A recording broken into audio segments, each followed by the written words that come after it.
Dead easy to learn snowboarding, they said. Hit a young chap like you who's done a bit of skiing. All you need are baggy pants and a bit of attitude.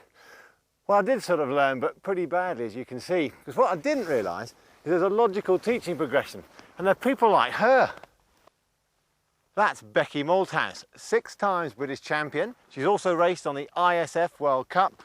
More to the point though, she's a Basie BSA snowboard trainer. I think she's had something to do with the FIS, or is it the BAF? I've got it here. MIF, MI5. Excuse me.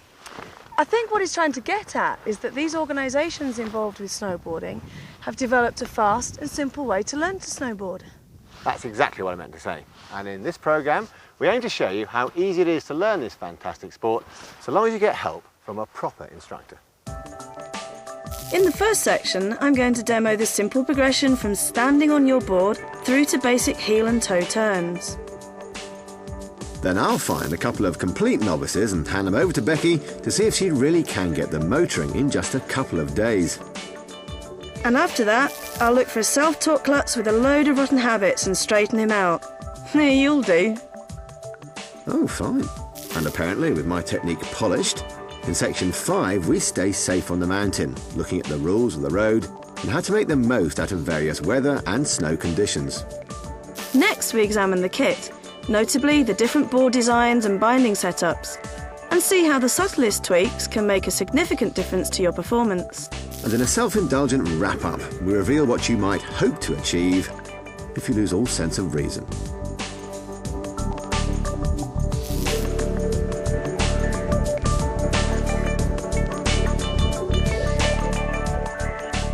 It all starts with scooting, the best way to get around on the flat, as well as helping you get used to having a plank on your foot. From there, with the back foot attached, we find the gentlest of slopes and move on to straight running and immediately work on a relaxed posture. On a steeper slope, the next progression is side slipping, controlling your speed by altering the angle of the edge, first looking down the hill on your heel side edge and then facing the hill on your toe side edge. With a little shift of weight during the side slip, we move on to the forward or diagonal side slip. It's all about developing edge control.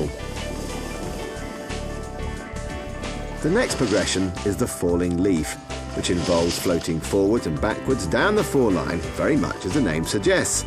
And as with all the exercises, we'll do them both on the toe and the heel side. The final step before the first complete turn is the Garland, which introduces steering towards and away from the fall line. You loop across the hill by heading down the slope and then swinging back up. Your track ends up looking like a garland.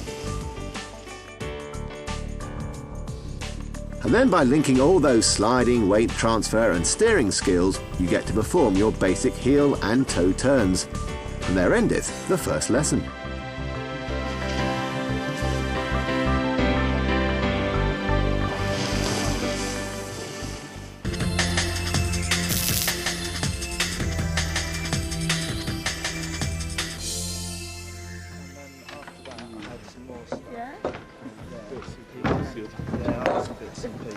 All right, geezers, minute away. So, anyway, guys, what about this morning? I was totally stoked on those freshers. Yeah, I really enjoyed that hit this afternoon. Yeah, the transition was a bit whippy, but I got a nice shifty off that kicker. Back 360, Tim. Cheers. Cool. Can I come and ollie around with you geezers sometime? Because I want to check out my chicken McTavishes. Well, snowboarding, as you can see, has its very own culture and its language, which some know a bit better than others. But you don't have to be a part of that to start. And to prove it, we're going out in the street to find 2 totally normal human beings who've not so much as sniffed a snowboard in their life before.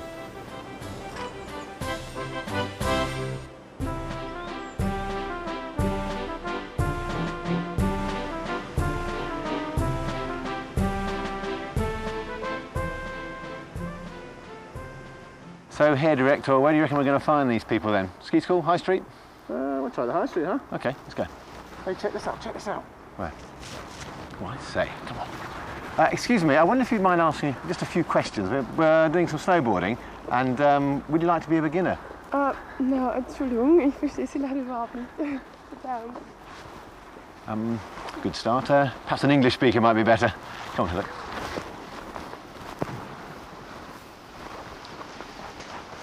Excuse me, sir, correct me if I'm wrong, but I do believe you're off skiing. Yeah, that's right.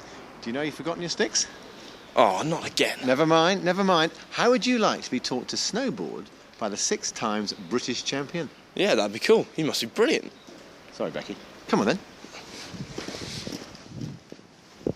Excuse me, I can see you're busy, but we're looking for people who might like to learn to snowboard. Would you be interested? Snowboard? That's what I do for a living. Oh, yeah, good choice. Sorry, thanks anyway. First choice snowboard guide. I sure can pick him, eh? Here we are. Excuse me, sir, we're making a video for Basie. I was wondering... Instructor, eh? This place is full of them. Hey, don't we know him? Excuse me, mate. What's your name? Your name? Oh, Spiky, man. I do, Sparky. You off to a bit of snowboarding, Yeah, geezer, look at this. It's cool, isn't it? Eh? Done much before? No, but I've done a bit of street, bit of skate, you know, a bit of surf, you know, try it all out. It's going to be easy, man. Easy. So you don't fancy any free lessons then? Nah, I don't need know that, mate. Nah. Sure. Well, maybe see you on the piece then, Sparky. Yeah, monster geezer. OK. Need just one more, don't we? Yeah, a girl would be good. And where are we going to find one of them at this time of day? Oh, check it out. Excuse me, miss. I wonder if you might answer a couple of questions. First of all, are you here for the skiing? No, the après ski. Indeed, yes. And have you ever skateboarded before, anything like that? In those shoes. Indeed, yes. Well, would you mind taking part in a little snowboard experiment? I'm game for anything.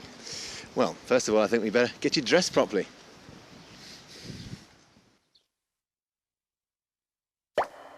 Thermal breathable underwear saves the need for stacks of bulky clobber. Thereafter, well, jeans may give you attitude, but they also give you hypothermia, since they have no thermal properties and absorb water like a sponge. Today's boarders wear looser fitting pants, sweaters and lightweight tops made of high-tech fibres. This gives freedom of movement and maintains a constant temperature in the ever-changing mountain weather. Specialist snowboard gloves are reinforced and some have wrist supports. And to retain body heat, a hat is de rigueur. Feeling comfortable and looking good, our recruits are now off to gather some hardware. In the early stages, it's a good idea to hire, and classy operators like First Choice will always recommend stores where both the equipment and advice are excellent. Hello, I'll help you. Yeah, we'd like some snowboarding gear, please. Yeah, have you ever snowboarded before? No, complete beginners. Yeah, so maybe we look for the boots. You know your size? 39. 39? And 44. And 44. Selecting boots? There are 2 basic options, hard or soft. Indeed, some have their first attempts using their original ski boots. But for learning and progressing, I'd recommend soft boots every time. Unlike many ski boots, they're as pain-free as a pair of carpet slippers. It should be tight, but not uncomfortable. Okay. Yeah. Well, a super snug pair of carpet slippers, because to perform properly, they must hold the foot to keep you in direct contact with the board. These feel a bit tight around here. Is it? Just stand up and kick your heel. Is it better now? Yeah, it feels better, but they're still a bit too tight. Is it too small? So we look for a larger one. Yours is all right? And don't be pressed into taking the first pair you try. Reinhardt will pretend to be quite happy to persevere all day. No, it still feels okay. It's all right. So we look for a larger one. Okay. Looks like our guys have got their boots all sorted out. Now all we need to do is find out if they're going to be regular or goofy. There are, of course, 2 ways to stand on a board, and you have to decide on a preference so you know which way to fix the bindings. If you ride with your left foot forwards, you're regular. But riding with the right foot forward, and I'm sorry to report, you're goofy. Those who have done a board sport before, such as surfing or skating, will usually have a preference. Somebody who has no idea, a good way is to step onto a skateboard. The first foot they put on is usually the strongest front foot. For me, it's the left. I'm regular. The first thing is... Learn to use the bindings in the shop. First attach the leash to the front leg. This stops the board sliding off when you're getting in and out of the bindings. These are typical soft bindings that you use with soft boots. They've got 2 straps. Fasten the front one firmly, but not too tight or you'll get cold toes. The ankle strap is the important one because it pulls the boot into the heel cup and holds the foot securely in the binding.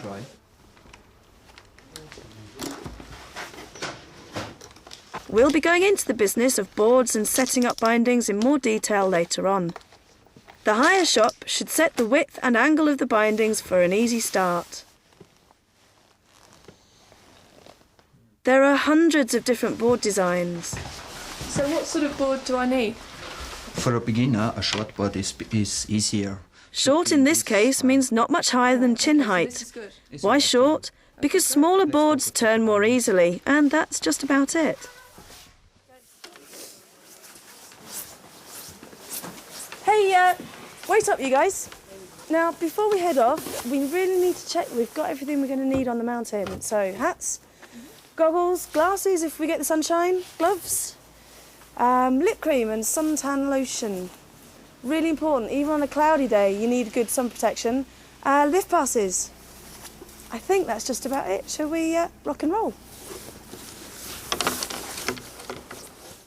The right clothing and equipment properly set up and in the company of the British champion. Things are looking good for these two. But the route that most debutantes take, especially if they're on the macho side, is to head straight up the mountain, strap the thing on and see what gives. And so it is that the first day's snowboarding is so often likened to being run over by a truck. But it really needn't be like that. And right on cue, here's Becky leading her charges to a place that's more akin to a large billiard table than Everest. Right then, we're here. It's almost a bit flat. Well, where do you want to go? To the top of the mountain?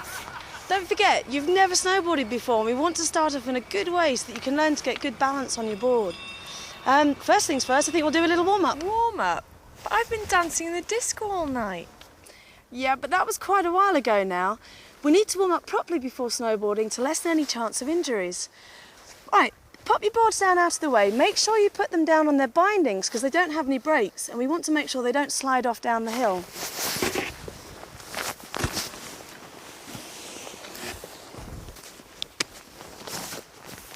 Grab hold of this lot, you guys.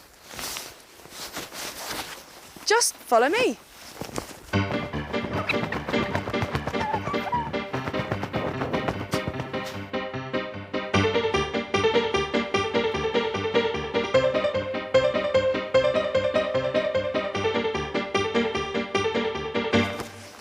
Right, now that we're ready, you can grab your boards, clip your front foot in, and we're ready for scooting. It may be flat here, but when it's steep, you'll need your leash. Get into the habit of putting it on before you clip in. As Becky said, with no brakes, there's nothing to stop the board sliding off when it's the right way up. And left to its own devices, it will quickly begin to do what it does best, and even on the shallowest of inclines. And the damage it can cause is just too horrible to describe on a family programme.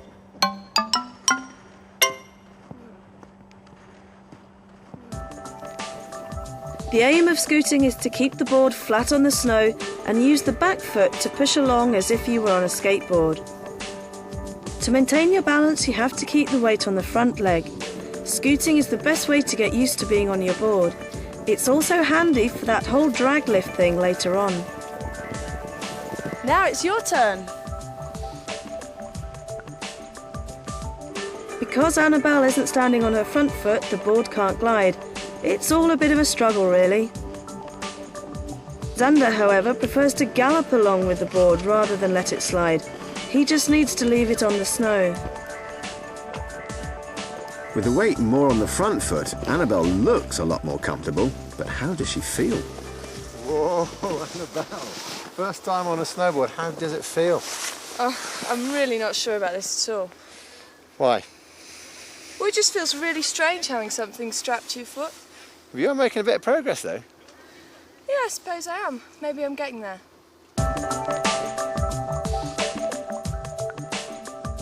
We're in a perfect spot here to do some of our first exercises because we can clip the back foot in without the board sliding away. All we're going to do is have a straight run down the hill while you balance over your board. Don't worry about when you get to the bottom because it's a flat enough slope. You'll just naturally come to a stop. You won't have to do anything.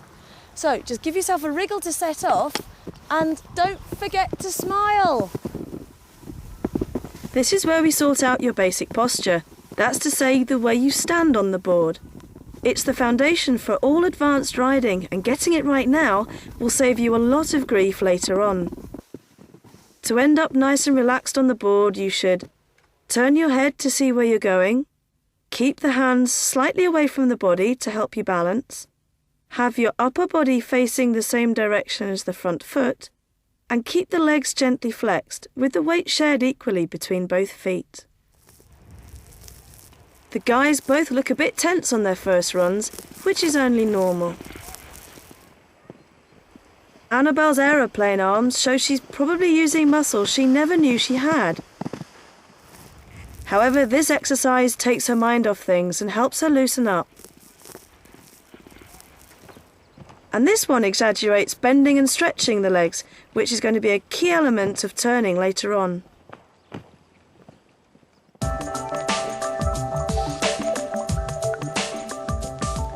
Clipping your back foot on the flat was dead easy, but now I'm going to show you how we can do it when we're on a slope. Obviously, to get up there, if you keep your board flat, you're going to go nowhere fast. What you need to do is turn your board around so it's across, dig the edge in so that you can get some grip as you walk up the slope. Once you get to where you want to go, just drop your back foot below you, and then you can swing the back of the board round, and that enables you just to sit down, and then you can put your back foot in with no problem. That's all very well and good if you want to start off on your heel side. Otherwise, you're going to have to lift the nose of the board up and use your whole body to make yourself roll over. And then you're ready to go.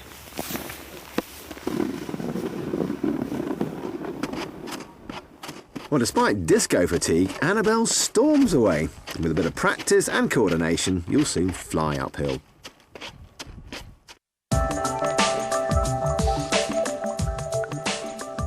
Right, well, now that you've got good posture and you can balance on your boards, we need to figure out how to use the brakes on these things. We're going to do that trying side slipping. Now, we need to have the slope a little bit steeper than it was before, and I think this looks just about perfect. You use side slipping for speed control. Keeping the board across the slope with the weight over both feet, you can move directly down the fall line.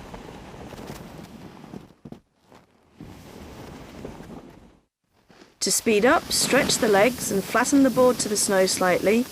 To slow down, bend the legs and tilt the board onto its edge. Okay, here we go. Use one hand on the snow. That's it. Now just put your hands over my hands. Flatten the board a tiny bit and wait till you start moving. Look up, look where you're going. That's it, nice and smooth. And then just dig your edges in again when you want to slow down and stop. Good, not bad at all. Have a go at it on your own this time.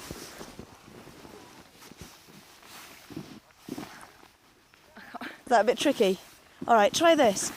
Put your hand in really close to your hip and bring your shoulders over the front of the board. Use this spare hand to reach out as if you were grabbing onto a bar to help pull yourself up. And keep your heel edge digging in it at the same time. That's it, you've got it. Okay, really gently squeeze your toes down. Try and make it smooth. Right, are you ready? Yep. Okay, what I'd like you to do, to make it less jerky, I want you to imagine you've got some soft fruit under your toes. Give me the soft fruit of your choice. I think it's got to be plums. Okay, plums it is. Right, you're going to squeeze these plums and try and squeeze the juice out of them so that you can get it out without actually breaking the skin. So you've got to be really gentle. Okay, do you think you can do that? Yep. Let's try it. Okay. Yep, you up? Right, here we go. Just gently. Okay, they're a little bit squashed, aren't they? Nice and easy. That's better. You got your balance? Feel okay? Yeah. There you go. See if you can carry on your own. Because Xander doesn't manage to keep the weight on both feet, the nose of the board points down the hill and he goes too fast.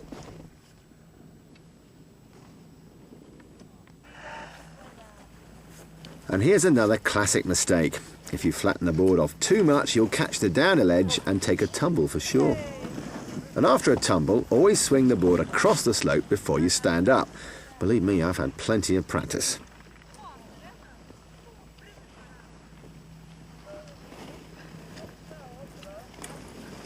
Now, with better balance and with minimal fruit abuse, Xander is sliding with grace and purpose.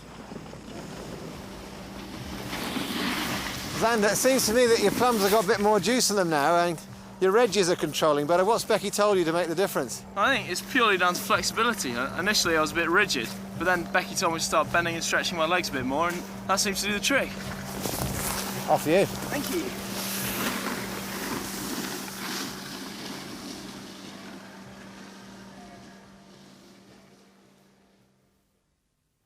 Side slipping on your toe edge is easier because you need less effort to tilt the board and control the pressure. But you have to make a special effort to see where you're going. Of course, Becky has done a bit before, but just check out how little effort she uses because she's balanced, loose and flexible.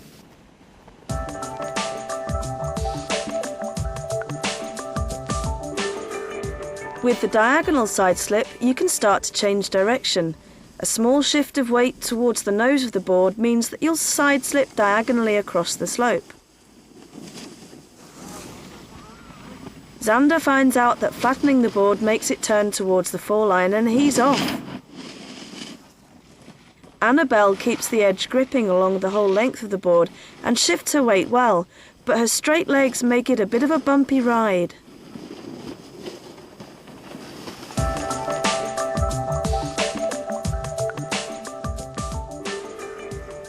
By adding steering to all the skills learned so far, you create this sweeping action that gives the exercise its name, the falling leaf. Right, don't forget that when we do the falling leaf, this is where we introduce steering. So use your feet as your steering wheels.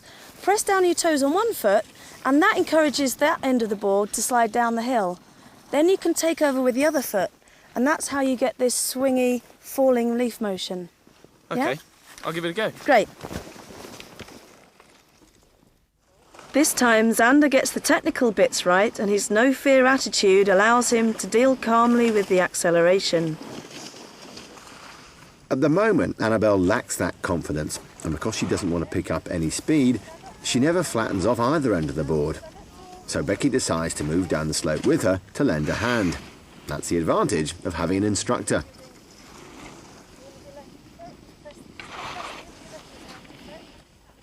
Remember, on the toe side it's harder to see where you're going. Use the swing across the slope as an opportunity to check what's below you.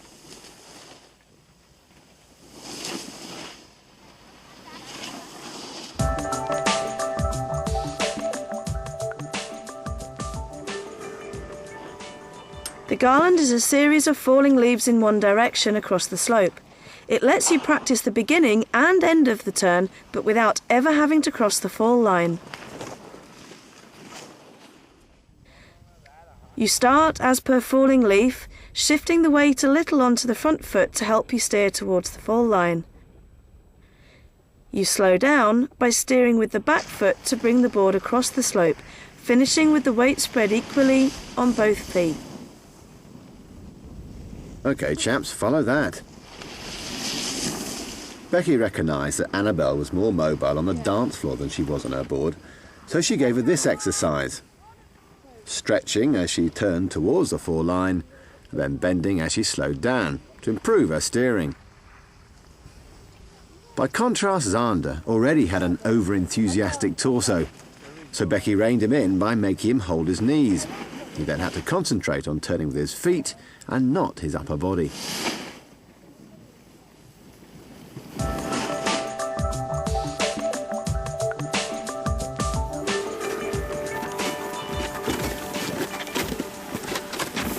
Well, have you guys had enough of climbing up yet? Absolutely. Definitely. OK, well now that you have enough control to come down the slope safely, we can start using the lift to get back up again. Here in Hinterglen we've got a nice little rope tow. Other resorts have all sorts of lifts, so for top tips of how to get up the mountain, there's a whole section on it later. OK, what we're going to do is leave our back foot free so that we can scoot around to the lift. You can then use your back foot on the stomp pad so that it doesn't slide off. keep the board flat, facing right up the hill, and we're going to hold on to the red bars with both hands, as if you're water skiing. Slide on up to the top. When you get there, just put your back foot on the ground so that you can scoot away. If you do take a bit of a tumble, don't worry at all. Just roll over to the side and clear the track as quickly as you can and wait for me there. Any questions? Nope. No. Okay, right, let's go.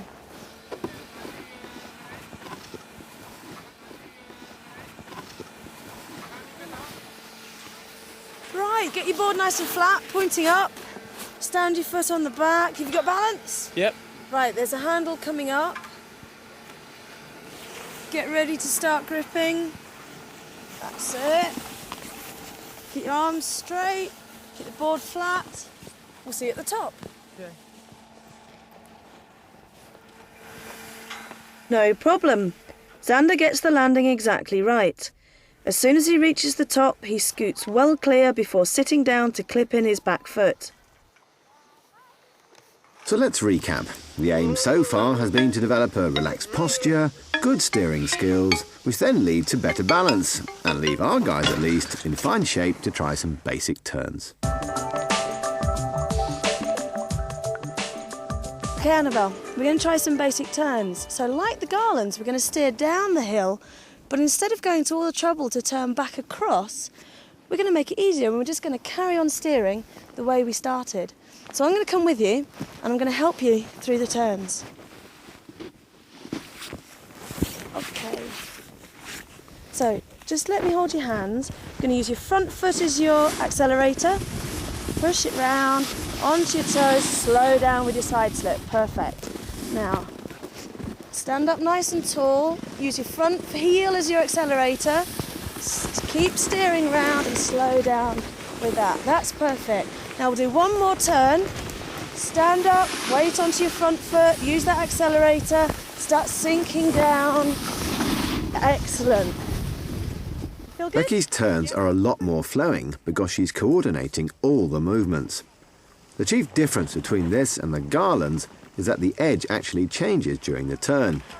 She starts on her heel edge, flattens the board off into the fall line, and then rolls onto the toe edge to finish off the turn.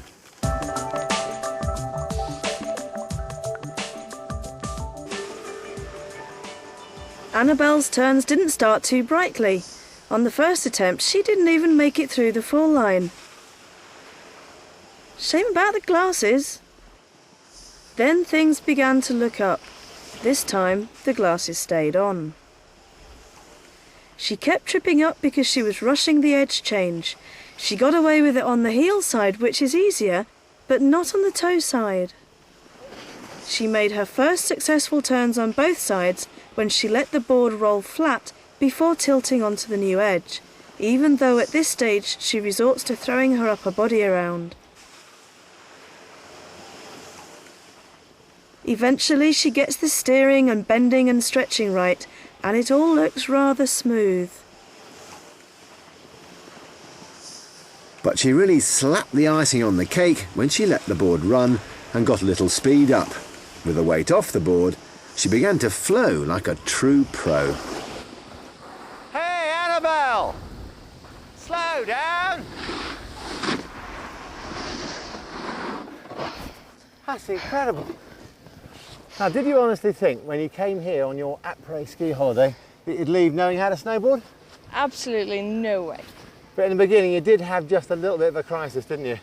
I did. It just felt so strange when I first got on the board and I was all strapped in. But then Becky started to show me some exercises and I started to loosen up and gain some confidence. And now I'm making turns. And you're covering the mountain with some style. Absolutely. So what's the plan from here? Well, there is one problem. I'm just too knackered to go to the disco. So how about an early night?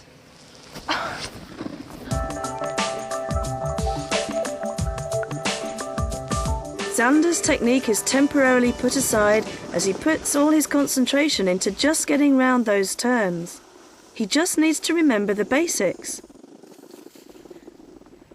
Then his early solo efforts took him off-piste, which was perhaps a little ambitious at this stage.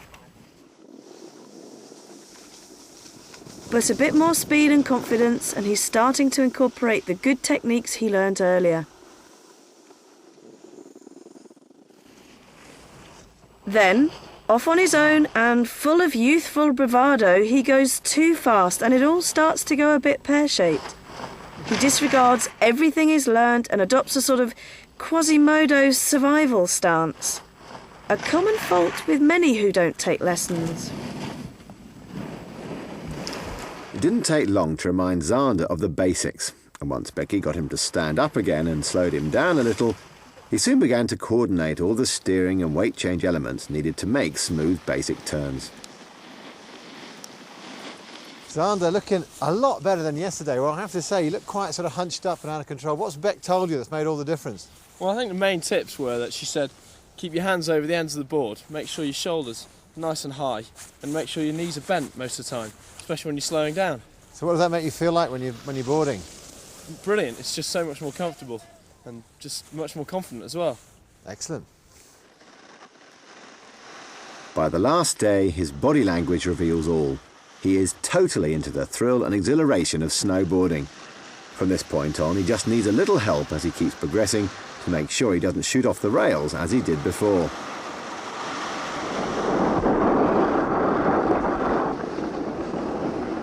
Alexander, I reckon in 2 days, thanks to Becky's lessons, you've come about as far as I have in 2 weeks. And the fact that you're still out here on the floodlit piste at nearly midnight suggests that you're hooked. How do you like it compared to your skiing? I love it. It's so much fun and it's so fast. It's really easy to pick up and you get these nice comfy boots. I hate you. Let's go.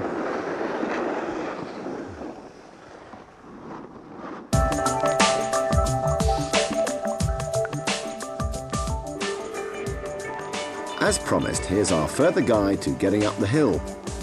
There are various modes of transport. The longer trips out of the valley will often be taken by the cable car or the 4, 6 and 8 man bubble cars. No great technique needed here, you just sort of walk into them. But when it comes to taking chair lifts and drag lifts such as the button tow and the infamous T-bar, there are a few things you need to know. Different types of chairlift take anything from 1 to 6 people, but the procedure for getting on and off is much the same. With the back foot out, scoot onto the platform.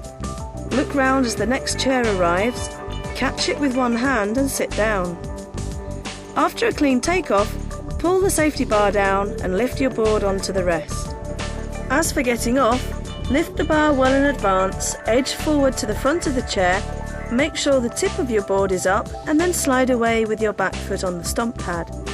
And if you do experience a rough landing, just move off to the side and clear the runway. There's a bit of etiquette too. Although our board hangs sideways, we don't need a chair all to ourselves. Boarders and skiers can rise together in perfect harmony.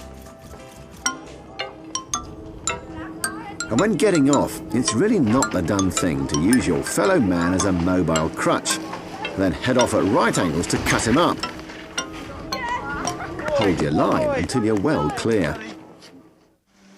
Drag lifts. I don't mind telling you, I've had a few problems with these, but only because I wasn't sure what to do. OK then, let's start with button lifts. Some leave both feet in. Normal practice is to unclip the back foot. Then you can use it to scoot yourself into position and to help you balance as you take off.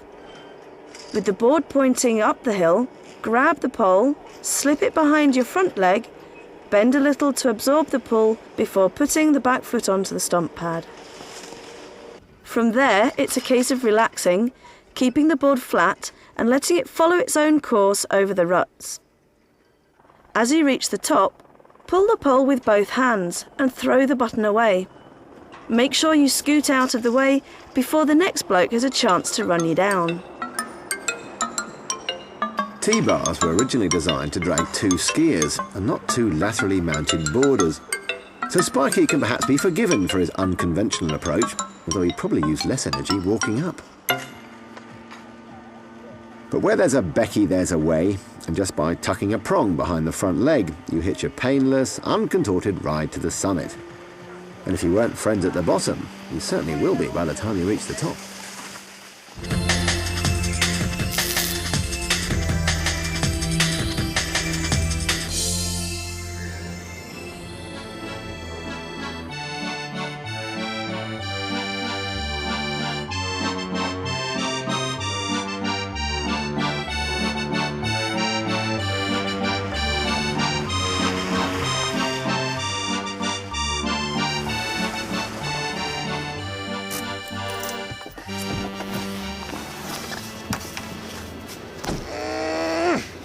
All right, boys. Happy? A good trip? Yeah, not bad, thanks, not bad. What are you doing now? Going for a ski. Skiing? You're supposed to be snowboarding. Listen, I love snowboarding and all that, but Frank, in that last section, watching Xana get to my level in 2 days, thanks to Becky, has sort of taken the wind out of my sails, and I'm going to stick to what I know best. Now, have you got the keys for this thing? I certainly have, but you're not having them. Come on, take this. What do you want me to do with this? Well, Becky's waiting for you at the top of the mountain, and she can do for you what she's done for Xander, so come on. I very much doubt it. We'll give it one more go.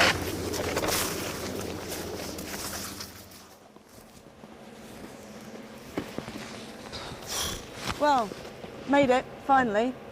Now that you're here, what exactly do you want to do? Well, I reckon I represent 90% of all those snowboarders who try to work this out for themselves. 2 days, I'm covering the mountain, think I'm making great progress, and that's it. As soon as I reach anything like ice or steep slope, I'm washing my turns out, I'm sliding all over the place and just feel out of control. And I'm thinking about going the other way. The other way? You know, back to those skiing things. I don't think you need to quite do that. But I'm sure there are a few basic things that we can have a look at that are really going to help you out. Fancy go? Shall we? To be disarmingly honest, I was suffering from a common condition called MIS, that's male impatience syndrome. You see, having learned to ski, I didn't want to go through another total humiliation phase. So I attacked snowboarding like a bull on Viagra in search of some kind of fast-track competence, hence my technical inadequacy. So with the pride stifled if not completely buried, I laid myself open to the mercy of the one-woman jury. Well, there's a good start. Pete has no rhythm or flow in his riding, and his weight is all over the place. His bad posture causes him to make awkward, jerky movements, which really doesn't help his balance.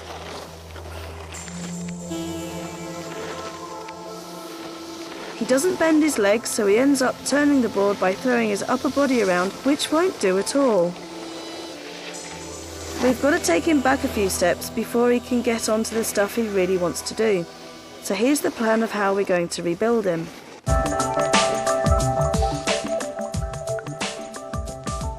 Start with getting some rhythm into his boarding, and then using some upper and lower body exercises to make sure he's initiating the turns with his legs and feet, and not his arms and shoulders. The first exercise is to exaggerate the up and down movement. Count yourself up and down to get gradual rhythm. Up, 1, 2, 3, and down, 1, 2, 3.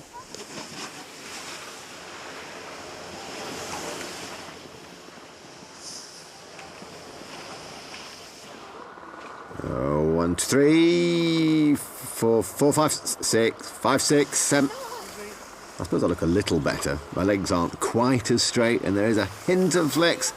But as far as flow goes, well, I still look like Bambi on acid. A good way to improve rhythm is to do a bit of synchronised riding. Turn with someone who's calling the shots, not just when you feel like it. Pete's keeping up, but his whole form is still being corrupted by those windmill arms.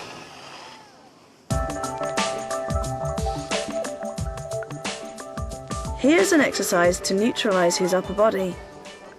Putting the hands on the hips goes a long way to shutting the arms up and encouraging the shoulders to follow the board. Visibly, this has worked for Pete. Because it's harder to use his arms, he doesn't, and automatically starts to steer with his feet. We now need to make him more aware of his edges.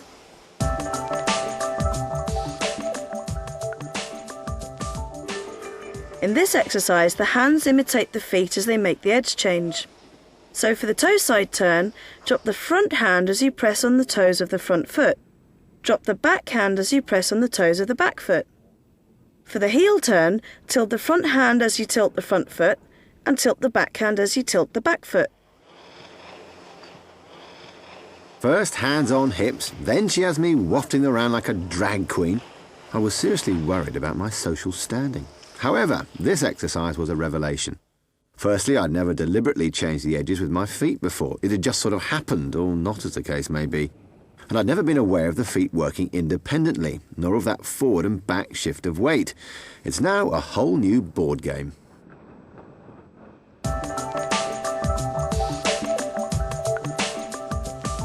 For more positive steering and smoother turns, we can now introduce the concept of leg turning. On the heel side, turn the front leg into the slope. On the toe side, rotate the leg away from the slope.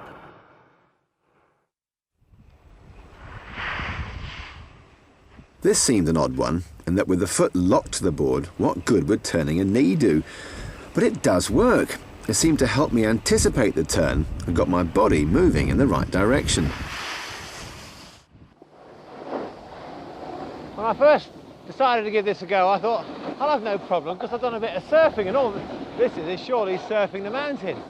Big mistake, because in surfing you use a lot of upper body to make the board turn, which you don't in snowboarding, as Becky taught me. And it's when I started to let my legs do the work and keep my shoulders still and follow the board that I really started to make progress.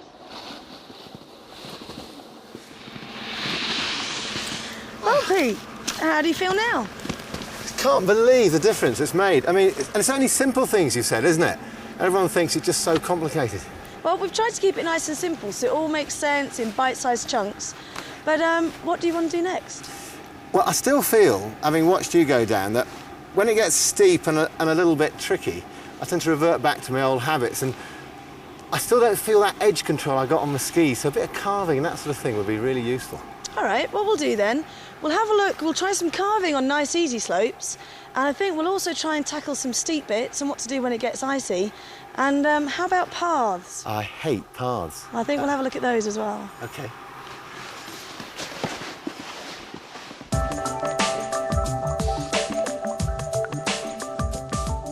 So what actually is carving? Well, check out the differences between the following runs. There's this one. And this one. Well, obviously this one is a lot faster. But look again, and you can see that in these basic turns, the board slides round and is only on its edge at the beginning and end of the turns. But here, apart from the microsecond in which the edge is changed to start a new turn, the board is on its edge for the whole arc and literally carves a track through the snow. How? Through the feet pressuring the middle of the board, it bends, and if the edge is gripping, follows that curve. The task is now to get Pete edging harder. To keep the edge biting round the whole turn, you start by driving off the front foot and finish by driving off the back foot. So in this exercise, we're just concentrating on the forward-backward weight shift. You can see how by driving hard off the back foot, I'm catapulted into the next turn. By making such a deliberate shift from front to back foot, I became much more sensitive to where the pressure was at each stage of the turn. I was certainly sliding around less, but sadly I reckon my board was angled at 10 degrees to Becky's 90.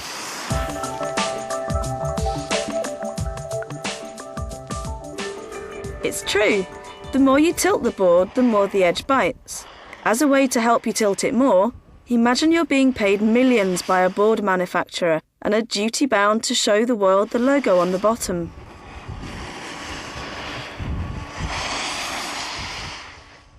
You feel a bit vulnerable carving hard, in the knowledge that if the edge lets go, you slide flat onto your, whatever.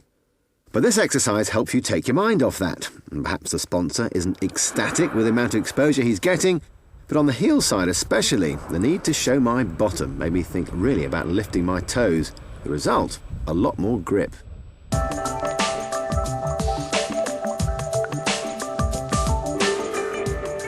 Getting back to our basic turns for a moment, look at the point where the edge is changed. The edge isn't actually changed until after the fall line, so there's quite a time when the board is flat.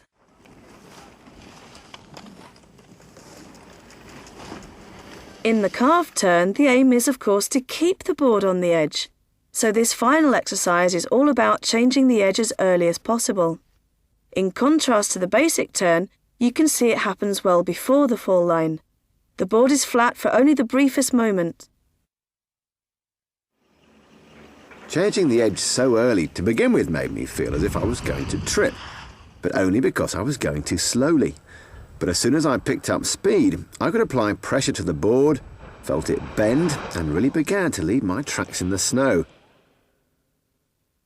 And on the subject of tracks, well, Becky had a few things to say about them. She told me, however brilliantly we thought we were doing, the lines we leave behind reveal all. Unsurprisingly, these perfect examples are Becky's. A sharp line, a moment of flat as the edge is changed, followed by another fine line. And this is my slightly less ideal trail. A rather wide trough, revealing a touch of edge slip, a slightly hesitant edge change, and another wide trough. Still, I'm getting there, sort of, so long as it's flat.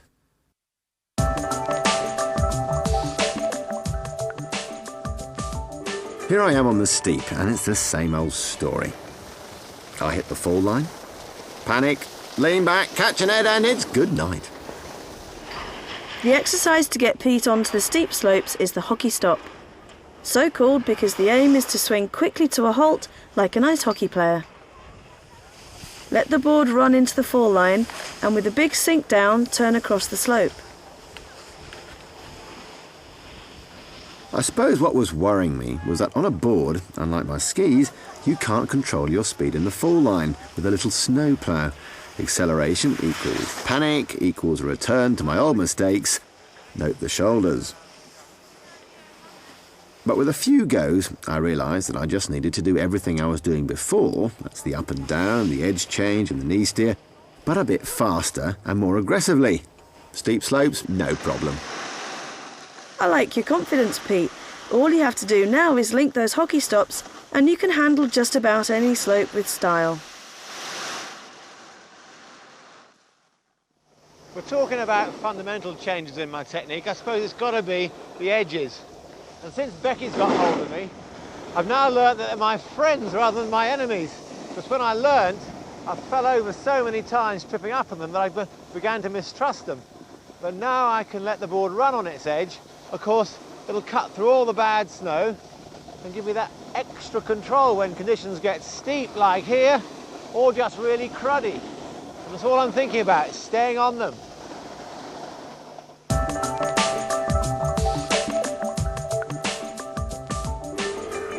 A good lesson is partly about eradicating the odd fault, or complete ineptitude in my case, by using specific exercises, and partly about getting some snow miles under your feet. And for sure the most enjoyable and fruitful part of the session for me was following Becky on a non-stop run.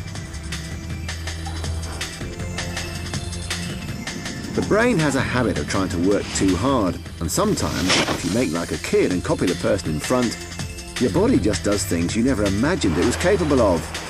But I did get a bit concerned when she hit it off full tilt straight down a path. On the list of safe things to do, straight lining at speed on a board is right up there with spearfishing for sharks. The sensation, for the inexperienced at least, is that at any time you'll catch an edge and pirouette into a terminal faceplant. Shifting gently from one edge to another is a great tip, but in the end you just have to do it again and again to extend your comfort zone.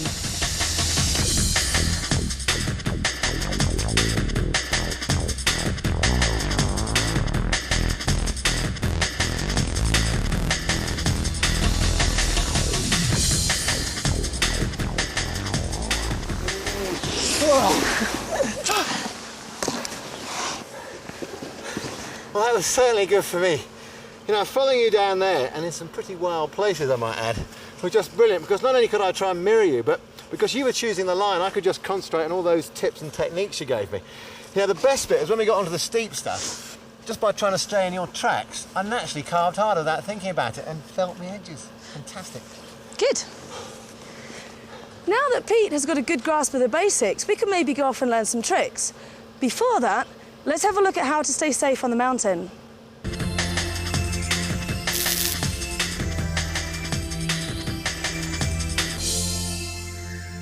Whether you're a skier, a snowboarder or whatever, staying out of trouble on what are pretty crowded piste these days is just about obeying some very simple common sense rules. Let's take a run down the piste and show you what we mean.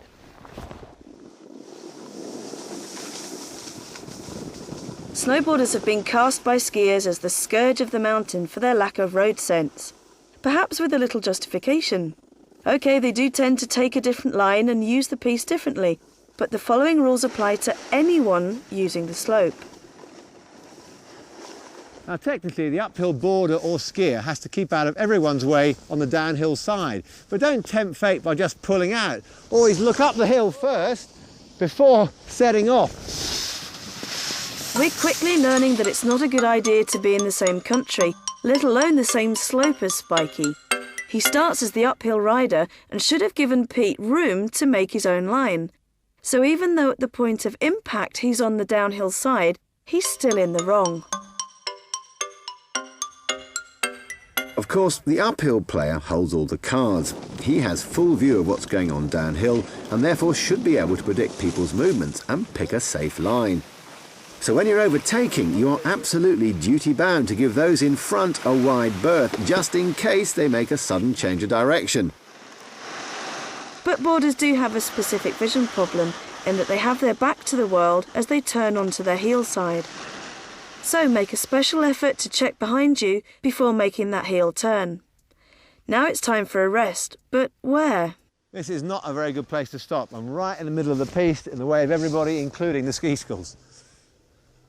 Well, I've moved to the side of the piste now, but this is still not a good place to stop because I'm hidden by this huge ridge. If you don't mind, I'm out of here.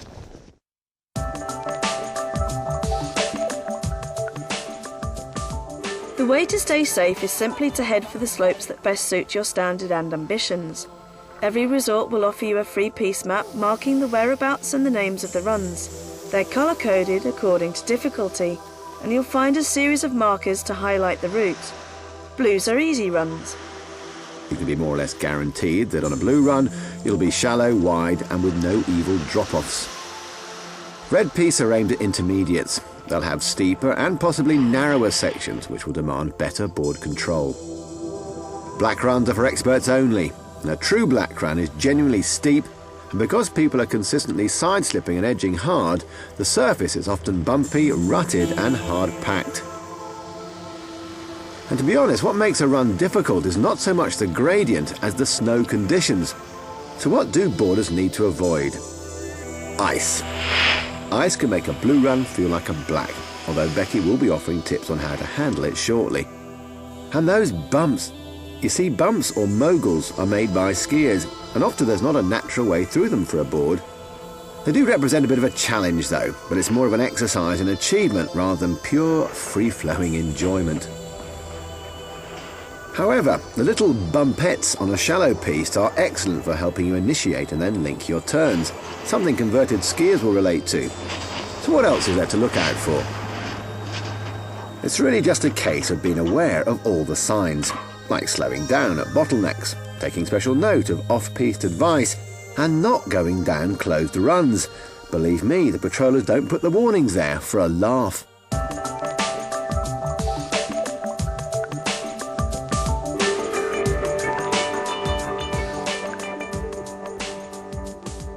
Early morning and praise the Lord, Hinterglemm is creaking under a blanket of fresh snow. Yes, there's a hint of a blizzard, so do we go back to bed? Or try and have some fun? Well, 10 minutes later I'm dragging a reluctant and rather sceptical Pete up the cable car. Becky, don't mean to be rude, but I can't help noticing that there's 50 miles an hour wind, the snow's coming in horizontally, it's freezing, and we can't see anything, and we're still going up the hill. Well, come on, Pete. We're not going to miss a day while we're here for such a short time. I've had some of my best days riding when it's snowing. And no doubt you got some Eskimo in you, have you? Nah, seriously. I can show you some things that'll mean we'll have a really good time, and I think we'll keep out of trouble too. I trust you.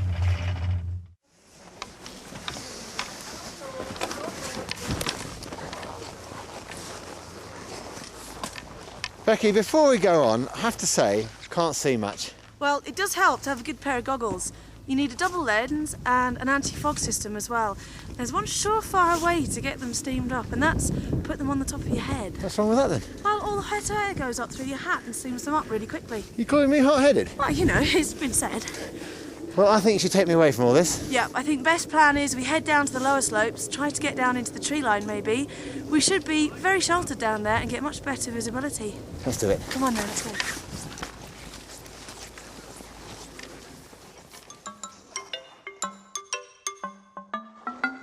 Common sense dictates that this is not whether to go exploring, and that on whiteout days, it's best to choose an area you're familiar with. Well, much so it pains me to say it, Bex, I'm ready. Now, what's the plan? Well, first of all, we stick really close together, and that way we can always see each other. Yep. And if we head to the side of the piece, we can use these markers to follow our way down. OK, sounds good. Lead on. Now stick to me like glue. Call me Mr. Arrowdyke. The piece markers do indeed show the way, and when the light is flat, they also highlight the contours of the slope, as do the trees, the bushes, and even other people. Anyway, now to the business of boarding in the dark. Try and spot the differences between these two masterful techniques. There's this one, and there's this one.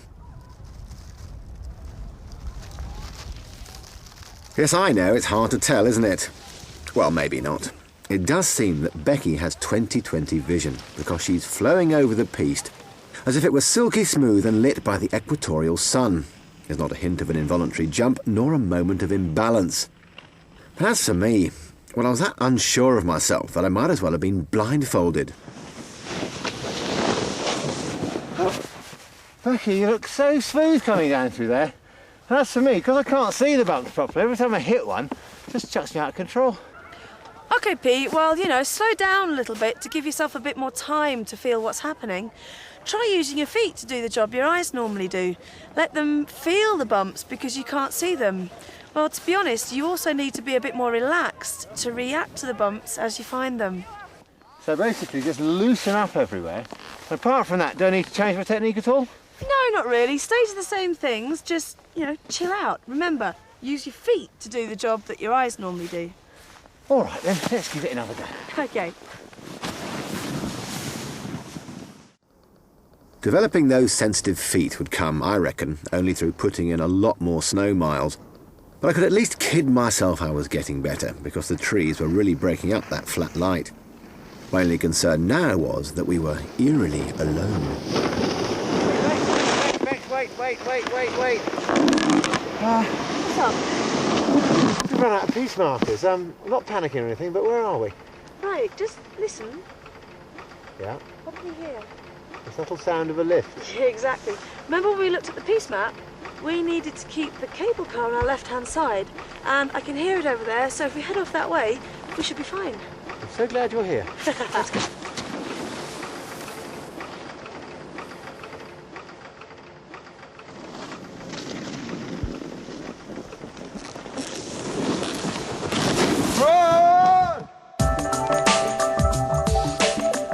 The wondrous byproduct of the bad weather is a load of new soft snow and the possibility for all sorts of new falls. Now, learning to ride in powder need not involve heading miles away from the piste into avalanche country. With a little search, you'll find it surprisingly close to home. Right then, Pete, here we are. Fresh powder, and we're only 10 feet from the piste. Yeah, so we're in no great danger, are we? But what I'm thinking, Bex, is I'm not that experienced, as you know. And when I learnt to ski, I mean, it took me literally years to master soft snow. Well, that's the difference. Snowboards were designed, first of all, to go in powder. And to be honest, you can't have more fun on a snowboard. Well, I can see you're itching to go and leave me here alone. Before you do, is there anything else I need to know about this stuff? Well, you just don't dig your edges in too hard and lean back a bit. The snowboarder's holy grail. So natural, and really, despite appearing super impressive, it's wickedly easy. Let's see how Pete gets on.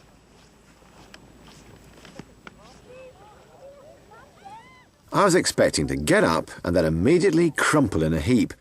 But I was stunned at, compared with skiing, how little effort was needed to turn. And then just as I was about to enter the Extreme Boarding Championships, surely through no fault of my own, it all went dark. Well, Bex, just for a moment there, that felt absolutely amazing. I mean, just so easy, and you're right, it's actually easier on piste.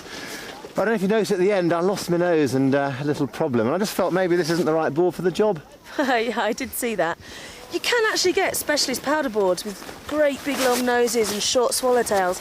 But to be honest, the kit we've got here is great. They're free ride boards, which means they've got more volume in the nose than in the tail, makes them float easier. But I tell you what we could do. Just shift your bindings back a little bit and that'll give you a real, Harley stance. Right, so I'm back on my tail a bit, the nose comes up, maybe I won't faceplant quite so violently next time. That's right, make life a bit easier. But hey, we've got all this to play with.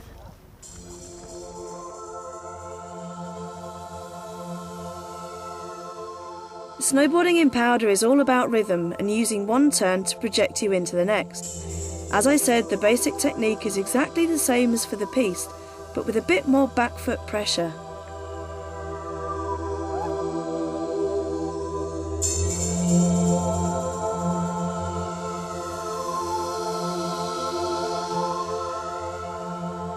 Move the bindings back, she says. Sounds like a major rebuild. But a handy screwdriver, 2 minutes, and the job's done. And it was definitely worth it. The nose automatically rode a little higher, and just being able to see the thing was a confidence booster, although I still found room to get it all wrong. That plummet was caused by over-edging. Fired up by my carving exercises, I'm leaning the board over too heavily, which is why it's grabbing at the snow, and why my performance lacks Becky's effortless rhythm. It should feel like boarding in slow motion, and ironically that's made easier if you let the board run, because the faster it's going, the higher it rides on the snow and the easier it is to turn. Of course, the soft stuff does provide a lot of friction, so unless you're prepared to let it run into the foreline, there's a good chance it will just sink and stop as the slope runs out. We have to stress again that we found our practice powder right next to the piste. Now, of course, the more ambitious will walk miles in search of new snow, but this is never something you should do alone, and even then not unless you're in the company of a well-equipped guide or instructor who knows the area intimately and who can assess the conditions and the avalanche risk.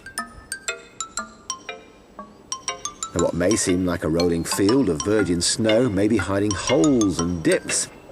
Then the only way out may be via a near vertical wall sprinkled with solid obstacles. Although it's great fun boarding through the trees, we should respect the flora and fauna, not have to use it as a safety net.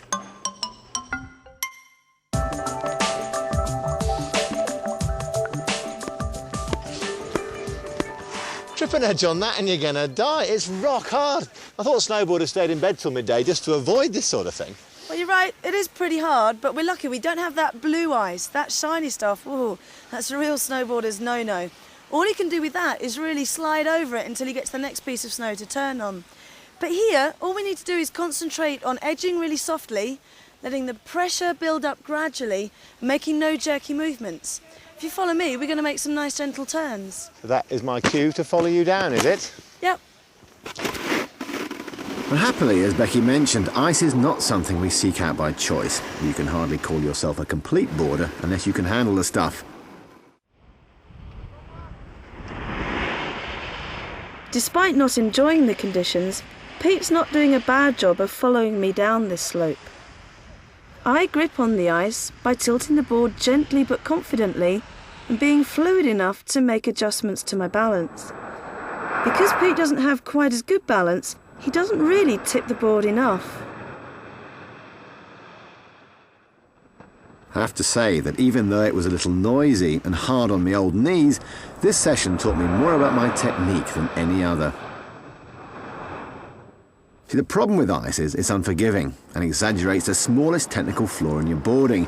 In my case, applying unsubtle pressure to the edges.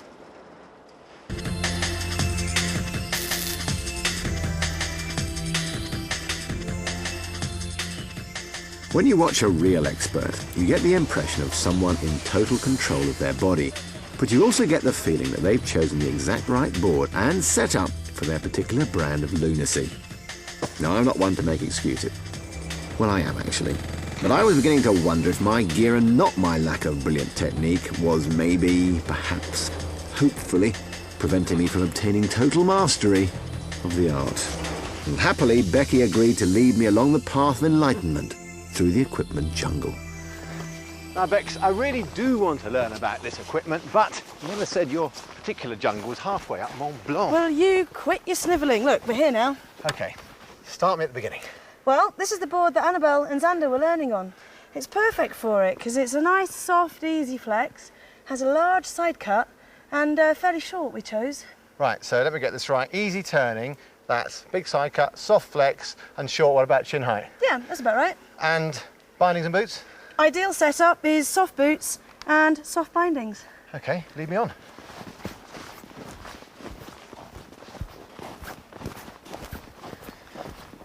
Oh, this is different.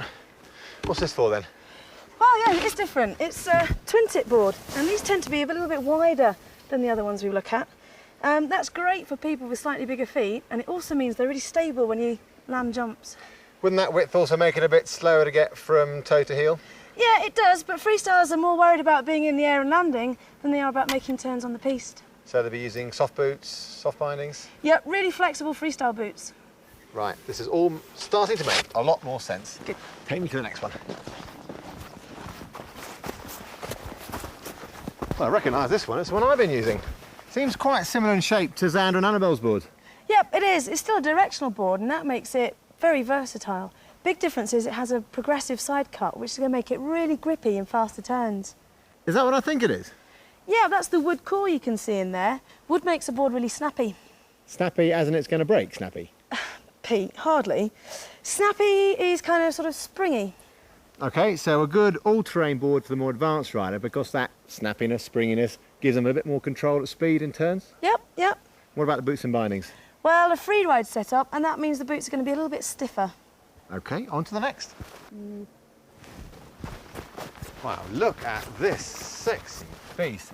GTX. This must be the full-on racing machine, right? Yep, it's long. That's going to make it really stable. It's really narrow here, and that makes it very quick from edge to edge. And the other thing is it's quite stiff. That's going to make it really hold on to turns.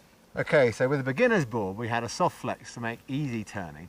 So I guess with this, you've got to be motoring to make it turn, huh? Absolutely, and hopefully we're going to be moving in a forwards direction. It's the only board that doesn't have a kick up on the tail, so it's just not designed to be ridden fakie. Fakie backwards, so could be the one for me. Well, you know, it's very, very specialist. To ride this board, you're going to need plate bindings and hard boots. But, you know, I think I've got something that might be a little bit more versatile. Let me keep this, though. Oh, Pete, put it down, put it down, put it down.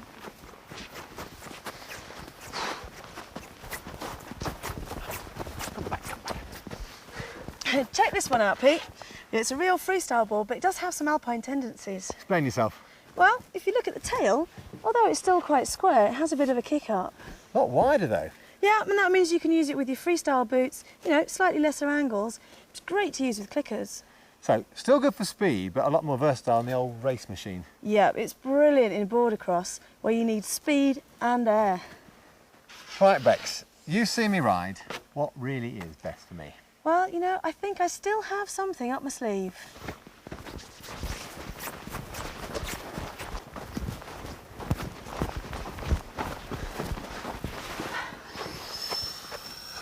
Now that your technique's improved a bit, I think you might have quite a lot of fun on this one.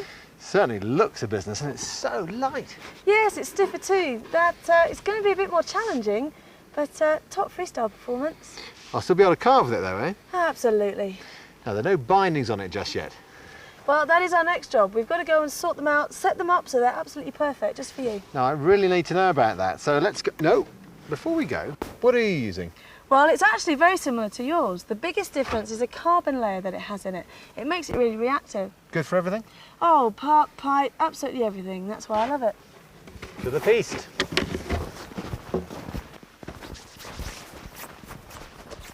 Well, we're nearly on the piste, I suppose. Yep, not far away, but this is a good spot to set the bindings up before we go anywhere. Now, if you look at the holes down the board, it gives you, I don't know, probably about a zillion different places to position the bindings on. And to try out these different setups and see how they feel and how they affect your riding, well, you're going to give it a shot on each different one.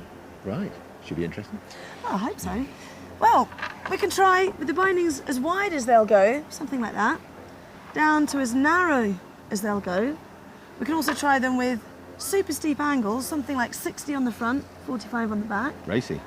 You could try them very, very flat, like that. And then we can also try having them both right towards the front of the board and both down towards the back of the board. Okay. But the first one, I think, will set you up with is having the bindings as wide as they can possibly go. This could be very entertaining.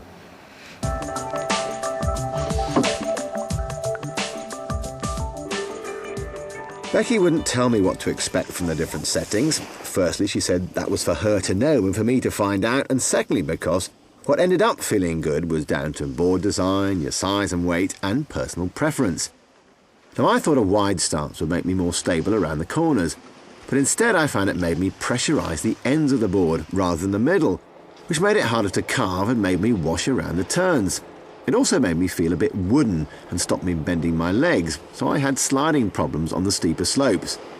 But on the positive side, well, I'm not much of an aerial artist yet, but when I did try a hop, the wide stance made me feel much more stable in the air and on landing, and I can see why this is often the preference of the freestylers.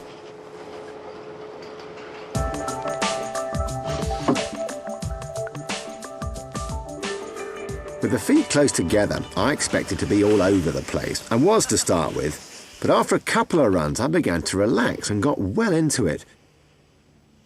With the weight concentrated in the middle, it was easy to bend the board to make it carve. It felt natural to take up a more flexed, dynamic position, so I had far better control on the steep. I felt a lot more sensitive to what was going on underneath me, and so far this was the most in tune I'd felt with a board. But back to the aerial routine, and it felt a lot less forgiving. I guess I had yet to find the ultimate compromise.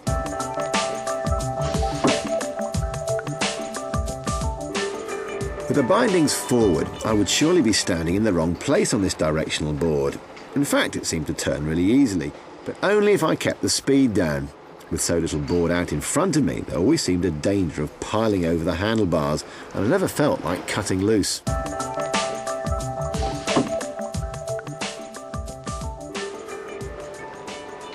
In this position, I felt I could potentially carve the hardest and steepest and get real acceleration out of the turn, but it would take some getting used to and the development of a slightly more delicate back foot.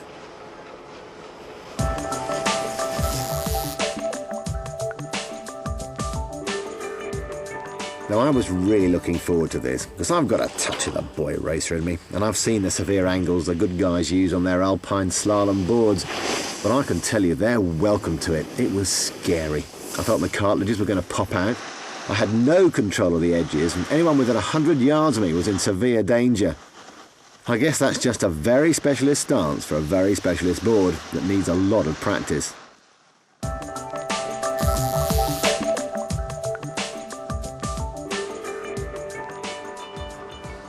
And finally, I tried them dead square at 90 degrees to the board.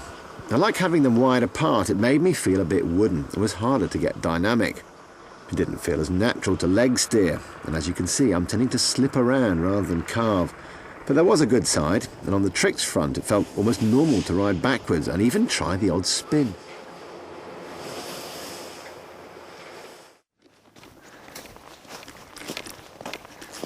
Hey, Spikey, what's happening? Oh, yo, geezer, how you going, man? Good, have you been customising your setup like I have then? Yeah. This time it's duck style, man, you know, like... Duck? Yeah, you want to hit the angles, get some fat air, you know? That's radical. So, those freestylers do that? That's what yeah, you're I'm up to, going is it? pipe fitting. Blimey, good luck. Deep respect, man. Yeah. Do it, man, do it. Good luck. Cool. Massive.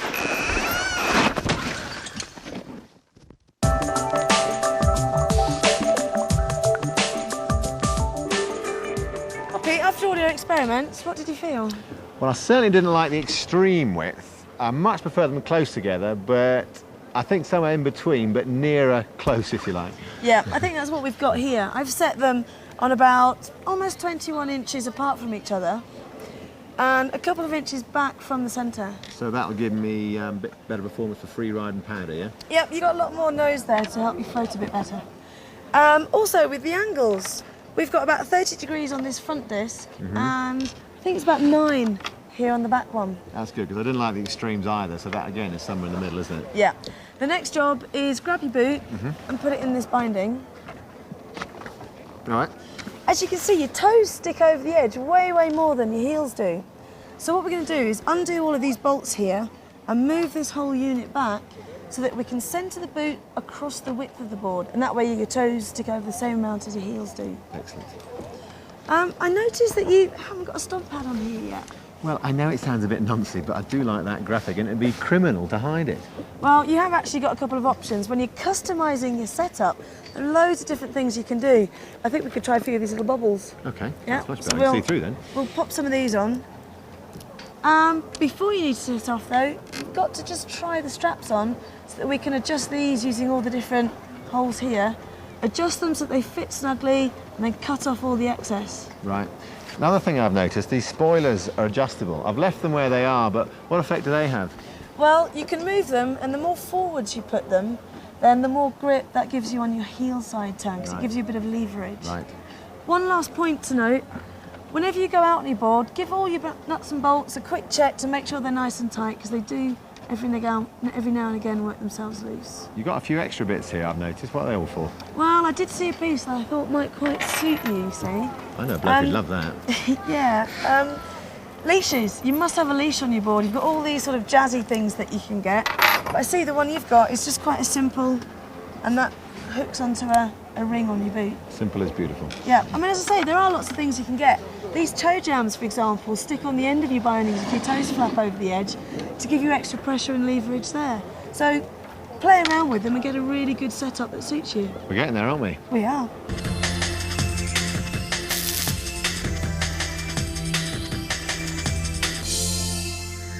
We're nearing the end of our story, but it won't have escaped your notice that by and large borders attract a nutty element. And if you head off into one of the many fun parks and hang around with them long enough, you'll soon find yourself spending more time off the snow than on it. Well, Pete, I suppose I could spend the next 2 hours telling you how to do all this stuff. And then again, of course, there's always boarding school too.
There you go, Pete. That's just about the end of our session.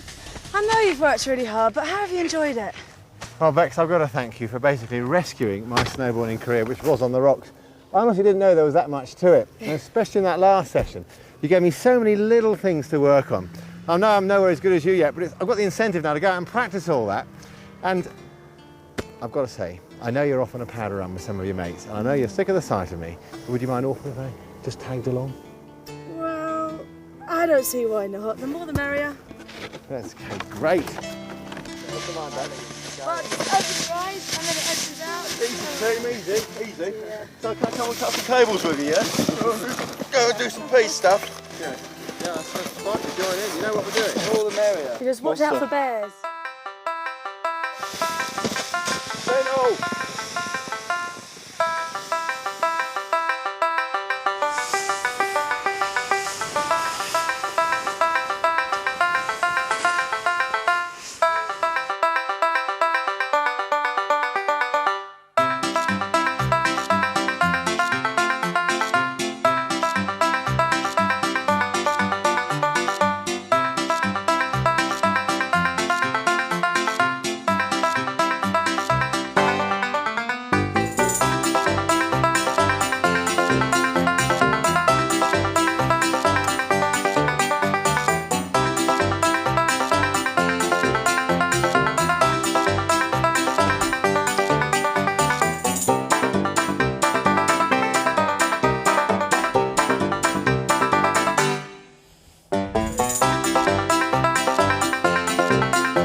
easy a vector toboggan, monsieur. I've still got a tripod up my arse. What you got here then? Oh, copters, man. Wicked. Give us a go, geezer. Are you sure you ain't trying the helicopter pilot or what? No, mate, don't need lessons for this, mate. It's easy. I've got a stimulator at home. Look, oi, give us the controls, mate. No, look, you've got the joystick. You turn it off to the right. Come round, you're going to go and face the aliens. There they are, down there. Mental, man, mental. To keep your board in good condition, you should get it serviced at your local snowboard shop. Getting the service done when you come back from holiday will keep the base from drying out over the summer and will ensure your board is ready to ride the next time you go. Sharp edges grip well on ice and a wax base runs smoother as well as faster. There are a couple of jobs you can do safely that will enhance the performance of your board. Use an edging stone to take the rough spots from the edges. Work from tip to tail, keeping the stone at 90 degrees to the board. Just wipe off the board to remove any loose filings. Use a warm iron to drip the wax onto the base. Try to put the wax evenly along the whole length of the board. The next job is to work the wax into the base. Waxes are made to suit different temperatures. This red wax is used for warm weather. Spread the wax over the base, keeping the iron moving so you don't overheat. Feel underneath with your hand. If it starts to get hot, move on. Remove the excess wax using a plastic scraper. Finish off by cleaning the edges and you're ready to ride.